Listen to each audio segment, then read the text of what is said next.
Hello, algebra students. Let's take a look at these straightforward examples of solving multi-step equations. So directions here say solve, and this is what you want to notice. Let's look at the first example. It says 5x plus 7x equals 48. So draw a line with me the way that we often do through the equal sign. And I want you to notice something about the expression on the left-hand side. 5x plus 7x is an expression that we can make simpler. Those are like terms, right? 5x is an x term. 7x is also an x term.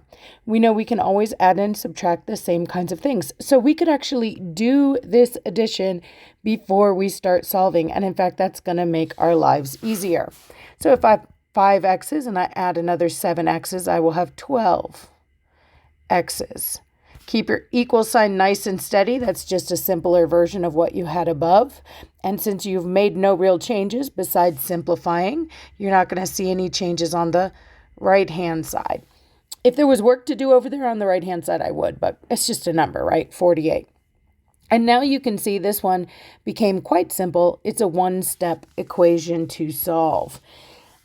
There's no more simplifying to do, so it is time to work to get that x alone. So there's a 12 hanging out with x. It's multiplying, so I'll do the opposite. I'll divide to get rid of it. I can make changes. I can do what I want as long as I keep the left and the right-hand side equivalent. So I'll do the same thing on the right-hand side. And now let's see what happens. Multiplying and dividing by 12 are opposites. They cancel. X is alone just like I wanted. And there is the operation to perform. 48 divided by 12 is 4. X is alone. This is solved. X is equal to 4. Awesome. Let's look at the next example. 2z plus z is equal to negative 15. So same thing with this guy. See, those are like terms. They're both z terms. I can combine them. So why the heck did Kate do another example just the same way? Because a lot of you guys forget that if you just have a z alone, it's like it has an invisible coefficient of 1. It's just 1z, right? Mathematicians are lazy. We don't go around counting to 1. We assume you can count to 1 yourself. And so we just write z if we're talking about 1z. So slipping that little 1 in there can help you to see that this left-hand side doesn't simplify to 2z squared, you guys. We're not multiplying. It's a total of 3 z's. We're adding, subtracting. We're just gathering z's. And that's going to be equivalent to examining the right-hand side. There are no operations to perform over there. It's just a single number. Can't make that any simpler. And now that there's no more simplifying I can do, now it's time to start solving. So in order to solve, to get z alone, I need to get rid of this 3. It's multiplying, so I'll do the opposite. I'll divide. I can do whatever I want as long as I do it to both sides. So I'll divide by 3 on the other side as well.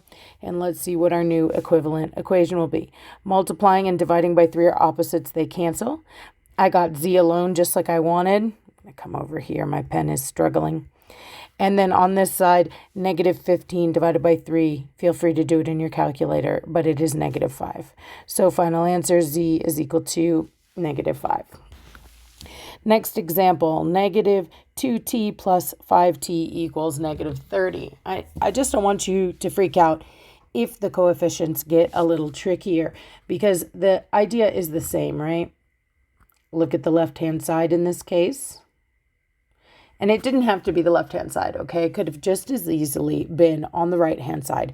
But what I can see here is that that is simplifying. I can do negative 2t plus 5t. Now, if you need to put it in your calculator, leave out the t's. Just do negative 2 plus 5, and you'll get 3. And then it's up to you to know 3 what? Well, I was adding and subtracting t's, so it's going to be 3 t's. And that's going to be equivalent to, there's no simplifying to do on the right-hand side, and so I just get negative 30. Awesome. Now there's no more simplifying on either side. Time to start solving. I'll divide away that coefficient of 3. And multiplying by 3, dividing by 3 cancel. T's alone just like I wanted. And this is going to be equal to, what is negative 30 divided by 3? Negative 10. And again, you always have your calculator when you're doing this style of problem on the GED. So feel free to do that computation in your calculator. Okay, guys, repeat after me. I am not afraid of fractions. I am not afraid of fractions. I am not afraid of fractions. All right. So, might look scary, but exact same thing here. Take a look. Fraction or not, that's an A term. That's also an A term. They are like terms. I can combine them. I can do this addition. And again, type it into your calculator if it's freaking you out. But 1/2 plus 3 more halves. 1, 2, 3 is 2 whole things. So that's the same as 2. 2 what? 2a. And that's going to be equivalent to, well, there's nothing to do on the right-hand side, so 6. Almost done. A is almost alone. Let's get rid of the 2 by doing the opposite. It's multiplying. I'll divide. I can do whatever I want as long as I do a 2. Both sides. And my new equivalent equation, let's see. Multiplying by 2 and dividing by 2 are opposites. They cancel. A is alone just like I wanted. And 6 divided by 2 is 3. Wonderful. That is solved. So strong work, you guys. So basic rule of thumb to take away is if you can simplify the left or the right-hand side before you start solving, by all means, do it. You're going to make your life easier. In fact, I'm not even sure how I would handle these without doing that. All right, you guys. So super proud of you. Happy learning.